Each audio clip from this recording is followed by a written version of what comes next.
আসসালামু আলাইকুম, সবাইকে স্বাগতম।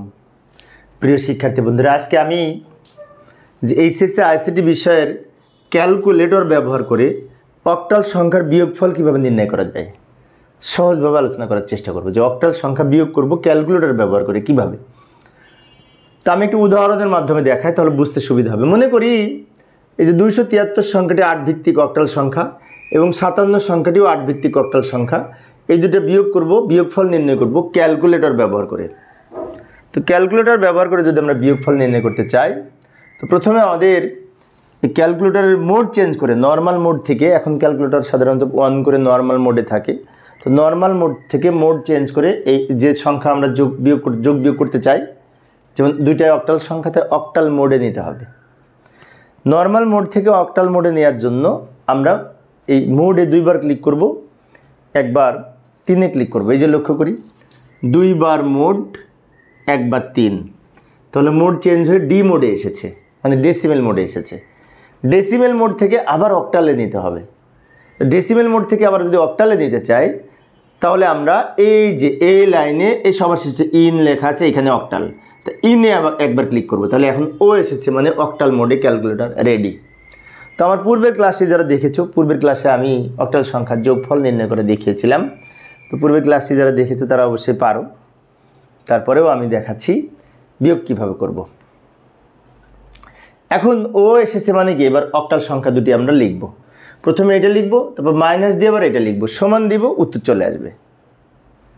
তো প্রথমে 273 এখান থেকে তুলে নিলাম, তারপরে মাইনাস, এই যে মাইনাস দিলাম, মাইনাস দেওয়ার পরে 57 লিখলাম, এটা মাইনাস এটা।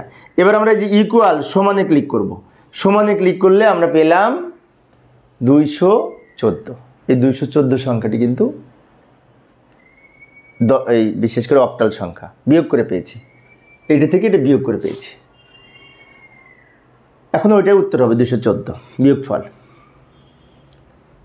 তা আমি আর একটা অঙ্ক দেখাচ্ছি, পরপর দুইটা দেখলে আমাদের মনে থাকবে, তাই না? এই যে 126 থেকে 77 বিয়োগ করব কিভাবে, অক্টাল পদ্ধতিতে।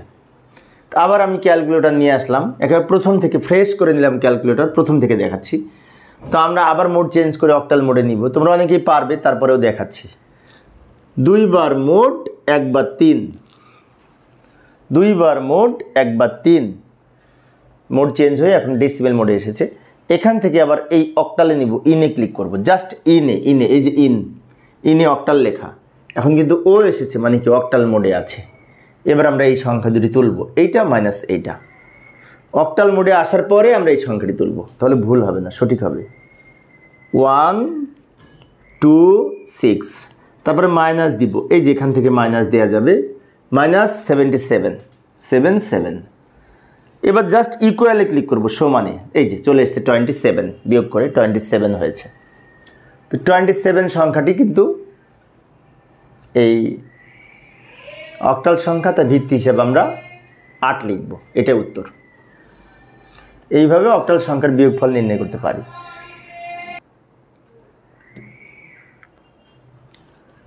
আমার এই অঙ্ক যদি তোমরা বুঝে থাকো, তো আমি তোমাদের জন্য একটি বাড়ির কাজ দিচ্ছি। এই যে 720 থেকে এই 65 অর্থাৎ 65 বিয়োগ করবো অক্টাল পদ্ধতিতে ক্যালকুলেটর ব্যবহার করে। তো ঠিক আমি যেভাবে করেছি, তোমাদের যাদের কাছে ক্যালকুলেটর আছে তারা মোড চেঞ্জ করে এই বিয়োগফল কত হবে কমেন্টসে জানানোর চেষ্টা করবে। আশা করি তোমরা পারবে। তো প্রিয় শিক্ষার্থী বন্ধুরা, এই ছিল আমার আজকের আলোচনার বিষয়।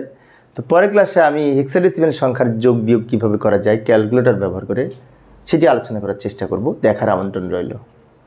পরিশেষে সবাই ভালো থাকবে এবং সুস্থ থাকবে, এই কামনায় খোদা হাফেজ।